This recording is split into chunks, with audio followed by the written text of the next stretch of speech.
ശ്ലോകം 3. തതോപമാനോദിത തത്വബോധ. ആ ദേവേന്ദ്രൻ ഓടിപ്പോയതാണ്. ഓടിപ്പോയിട്ട് അവിടെ സമാധാനമുണ്ടോ? ഇല്ല. എന്താണ്? ഈ കൃഷ്ണൻ നാളെ തിരിച്ചു വരും. അപ്പോൾ എങ്ങനെയാണ്? ഒന്ന് പോയിട്ട് മുഖം കാണിക്കാൻ പറ്റുമോ? ഇല്ല. അപ്പം നേരത്തെ തന്നെ ഒന്ന് കണ്ട് പറയല്ലേ നല്ലത്.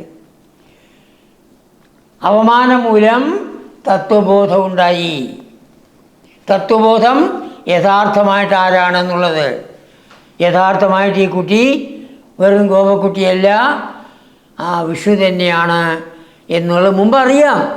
അതിപ്പോൾ ഉറച്ചു. ആ തത്വബോധം ഉണ്ടായി. അവമാനം മൂലം ആ തത്വബോധം വ്യക്തമായി പ്രകാശിച്ചു. അങ്ങനെ സുരാധിരാജ, ആ ദേവേന്ദ്രൻ എന്താ ചെയ്യേണ്ടതെന്ന് ഇങ്ങനെ ആലോചിച്ചു. അപ്പോൾ കാമധേനുവിനെ വിളിച്ചു. എന്താണ്? പശുക്കളെയല്ലേ നോക്കണത്? കാമധേനു ശ്രേഷ്ഠയായ പശുവല്ലേ? അപ്പോൾ കൃഷ്ണൻ എത്രയായാലും ഇഷ്ടമുണ്ടാവും. എടി, ഞാൻ ഭൂമിയിലേക്ക് പോകണം, നീ വരുന്നു? ഓ, വരാമല്ലോ. അങ്ങനെ കാമധേനുവിനെയും കൂട്ടി വരികയാണ്. സഹ ദിവ്യഗവ്യ, ആ കാമധേനുവിൻ്റെ കൂടെ ഉപേത്യ ഭഗവാന്റെ അടുത്ത് വന്നു. തുഷ്ടാവ, സ്തുതിച്ചു. ഇപ്പം എന്തായി സ്ഥിതി? നഷ്ടഗർവ, അഹങ്കാരം പോയി. ആ സ്തുതി തൻ്റെ അഹങ്കാരം പോയി എന്ന് കാണിക്കാൻ എന്ത് ചെയ്തു? സ്പൃഷ്ട്വാ പദാബ്ജം മണിമൗലിനാഥേ. ഹേ ഗുരുവായൂരപ്പ, ആ കിരീടം, ആ രത്നങ്ങൾ പതിച്ച കിരീടം കൊണ്ട് അങ്ങയുടെ പാദത്തെ സ്പർശിച്ചു. ഈ ഇന്ദ്രപദവി അങ്ങാണ് തന്നത് എന്ന് കാണിക്കത്തക്ക വിധത്തിൽ അദ്ദേഹത്തിൻ്റെ പാദത്തിൽ നമസ്കരിച്ചു. അത്രത്തോളം കൃഷ്ണനെ അംഗീകരിച്ചു. തനിക്ക് വലുതായ തെറ്റുപറ്റി എന്നുള്ള നിലയ്ക്ക്. കൃഷ്ണൻ അതൊന്നും കാര്യമാക്കാറില്ല. അതാണ്. അപ്പോൾ അതെ, അവിടെ ഇന്ദ്രൻ്റെ സ്തുതിയുണ്ട്. അതാണ് ഭാഗവത്തിൽ ഇന്ദ്രൻ്റെ സ്തുതി. ഹേ ഭഗവൻ, ഞാൻ 3 ലോകങ്ങൾക്കും ഈശ്വരനാണ്. ആ ഈശ്വരനാണെന്നുള്ള മതം കൊണ്ടാണ് ഞാൻ ഈ വിധത്തിൽ എല്ലാം ചെയ്തത്. എന്നോട് ക്ഷമിക്കണം എന്ന് പറഞ്ഞിട്ടാണ് ആ പാദങ്ങളിൽ വീണ് നമസ്കരിച്ചത്. എന്തായാലും തെറ്റായ ആൾക്കാരെ, തെറ്റായ മാർഗത്തിൽ പോകുന്നവരെ ശരിയായ മാർഗത്തിലേക്ക് കൊണ്ടുവരുന്ന അങ്ങയുടെ ഈ പ്രവൃത്തി വളരെ നല്ലത്. അല്ലെങ്കിൽ ഞാൻ വീണ്ടും തെറ്റായ മാർഗത്തിലേക്ക് പോവുമായിരുന്നു. എന്നെ ഇപ്പോൾ ശരിയായ മാർഗത്തിലേക്ക്, അഹങ്കാരം പാടില്ല എന്നെനിക്ക് കാണിച്ചു തന്നു. അങ്ങനെയുള്ള അങ്ങ് എൻ്റെ അപരാധങ്ങളെല്ലാം പുറത്ത് എന്നെ അനുഗ്രഹിക്കണേ എന്ന് പ്രാർത്ഥിച്ചു. സ്പൃഷ്ട്വാ പദാബ്ജം മണിമൗലിനാഥേ, ആ കിരീടം തന്നെ ഭഗവാന്റെ പാദങ്ങളിൽ വെച്ചു എന്നർത്ഥം. ഏതൊരു പദവിയാണോ ഇന്ദ്രപദവി അങ്ങ് എനിക്ക് തന്നത്, ഇത് അങ്ങയുടെ പാദങ്ങളിൽ വയ്ക്കുന്നു എന്ന് പറയും പോലെ ആ പാദങ്ങളിൽ നമസ്കരിച്ചു. ശ്രീകൃഷ്ണൻ ഇന്ദ്രനെ സമാധാനിപ്പിച്ചു. ദേഷ്യപ്പെട്ടില്ല, സമാധാനിപ്പിക്കുകയാണ് ചെയ്തത്. ഭാഗവത്തിൽ എടുത്തു പറയുന്നു, ഹേ ഇന്ദ്ര, ആരാണോ ഈ ഐശ്വര്യമതമുള്ളത്, ഐശ്വര്യമതമുള്ളവരെ ഞാൻ ശിക്ഷിക്കും. എങ്ങനെയാണ് ശിക്ഷിക്കുന്നത്? ദണ്ഡപാണിയായിട്ടാണ് ശിക്ഷിക്കുന്നത്. യമനായിട്ടോ കാലനായിട്ടോ ഒക്കെ വന്നിട്ടാണ് ഞാൻ ശിക്ഷിക്കുക. എല്ലാം എൻ്റെ രൂപം തന്നെയാണ് എന്ന് മനസ്സിലാക്കണം. അതാണ്. അപ്പോൾ ഈ വിധത്തിൽ അങ്ങയുടെ ആ അഹങ്കാരത്തിനെ മാറ്റാൻ വേണ്ടി ചെയ്യുന്നു. ഇത് എല്ലാവരുടെ കാര്യത്തിലും ആ വിധത്തിലാണ്.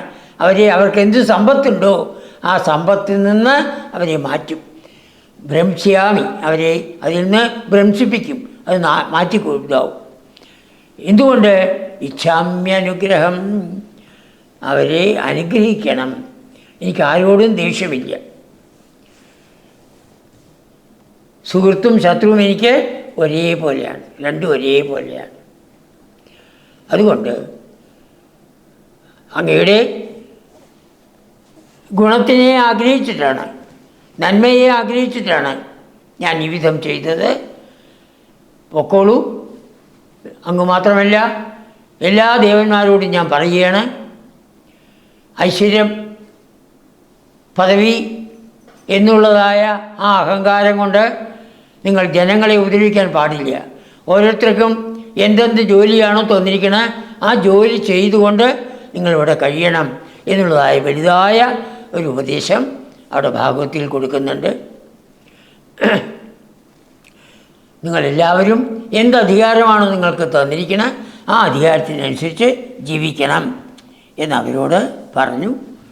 ഇന്ദ്രനും സന്തോഷമായി, സുരഭിക്കും സന്തോഷമായി. സുരഭി ഭഗവാനെ അഭിഷേകം ചെയ്യാൻ വേണ്ടി തയ്യാറായി നിൽക്കണു. തൻ്റെ ശരീരത്തിന് അങ്ങോട്ട് വലുതാക്കുകയാണ്. അകിടിനെ ഭഗവാന്റെ മുകളിലേക്ക് അങ്ങോട്ട് കൊണ്ടുവരികയാണ്. ശ്ലോകം 4. സ്നേഹസ്നുതൈ സ്വാം സുരഭി പയോബി. ആ ഭഗവാനോടുള്ള സ്നേഹം കൊണ്ട് ആ മുല ചുരന്നു. മക്കളോടുള്ള സ്നേഹം കൊണ്ട് അമ്മമാർക്ക് മുല ചുരക്കുന്നത് പോലെ ആ കാമധേനു ഭഗവാന്റെ മുകളിൽ പോയി ആ മുലപ്പാൽ സുരഭി പയോബി തൻ്റെ മുലപ്പാൽ കൊണ്ട് ഗോവിന്ദനാമാങ്കിതം അഭ്യഷിഞ്ചൽ. ഗോവിന്ദം ഗോവിന്ദ ഗോവിന്ദ എന്നുള്ള നാമം ഉച്ചരിച്ചുകൊണ്ട്, ഉറക്കെ ഉച്ചരിച്ചുകൊണ്ട് ഭഗവാനെ അഭിഷേകം ചെയ്തു. ഇത് ഇന്ദ്രൻ കണ്ടു. ഇവിടെ അവിടെ വെച്ച് പറയേണ്ടത് ഇങ്ങനെ ഞാൻ അഭിഷേകം ചെയ്യേണ്ടതെന്ന് ഒന്നും പറഞ്ഞില്ലല്ലോ. ഇനിയിപ്പോൾ എന്താ ചെയ്യുക? വേഗം ഐരാവത്തിനെ വിളിച്ചു, വേഗം പോയി ഗംഗാജലം കൊണ്ടുവരൂ. അങ്ങനെ പോയി ഐരാവതം പോയി തൻ്റെ തുമ്പിക്കൈ നിറച്ച് ഗംഗാജലം എടുത്ത് കൊണ്ടുവന്നു. പാത്രമൊന്നുമില്ല അവിടെ. ഐരാവതോപാഹൃത ദിവ്യഗംഗാപാദോവി.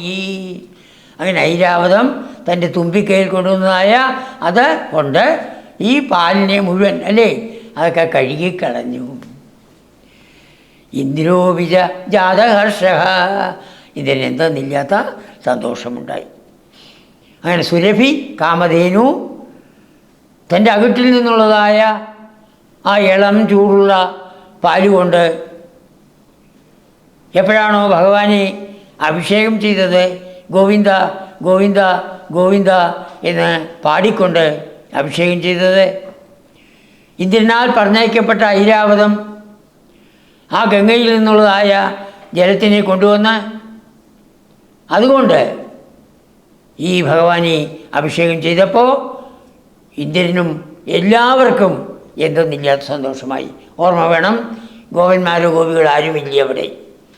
ഇതൊരു വിജന പ്രദേശത്ത് വെച്ചാണ് നടക്കുന്നത്. നോക്കുക, ഇന്ദ്രൻ അവിടെയും അഹങ്കാരം വിട്ടിട്ടില്ല. മറ്റുള്ളവർ കാണുമല്ലോ എന്നുള്ള വിചാരത്തിൽ ഭഗവാൻ കാട്ടിൽ പോയ സമയത്ത് കുട്ടികളും ആരും ഇല്ലാത്ത സമയത്താണ് അത് ചെയ്യുന്നത്. അപ്പോൾ അഹങ്കാരം മുഴുവനൊന്നും പോയിട്ടില്ല. എങ്കിലും ആ ഭഗവാനെ താനും അഭിഷേകം ചെയ്തുവല്ലോ എന്നുള്ളതായ സന്തോഷം ആ ഇന്ദ്രന് ഉണ്ടായി. എല്ലാ ദേവന്മാരും ഇപ്രകാരം ഇന്ദ്രൻ ഈ വിധത്തിൽ ചെയ്തുവോ എല്ലാ ദേവന്മാരും അവരെല്ലാവർക്കും കൂടിയുള്ള ഉപദേശമാണ് കൊടുത്തത്. എല്ലാ ദേവന്മാരും അവരവരുടെ കർമ്മങ്ങൾ ചെയ്തുകൊള്ളണം, തെറ്റാതെ ചെയ്തുകൊള്ളണം. ഉപനിഷത്ത് എടുത്തു പറയുന്നു. ഭീഷാസ്മാത് വാദപ്പവതേ ഭീഷോദേതി സൂര്യ ഭീഷാസ്മാത് അഗ്നിശ്ചന്ദ്രശ്ച മൃത്യുർധാവതി പഞ്ചമൈതി. ഈ ഭഗവാനെ ഭയപ്പെട്ടിട്ടാണ് ആ വായു വീശുന്നത്. ആ സൂര്യൻ ഉദിക്കുന്നത് ഈ ഭഗവാനെ ഭയപ്പെട്ടിട്ടാണ്. അഗ്നി കത്തുന്നത് ഈ ഭഗവാനെ ഭയപ്പെട്ടിട്ട്.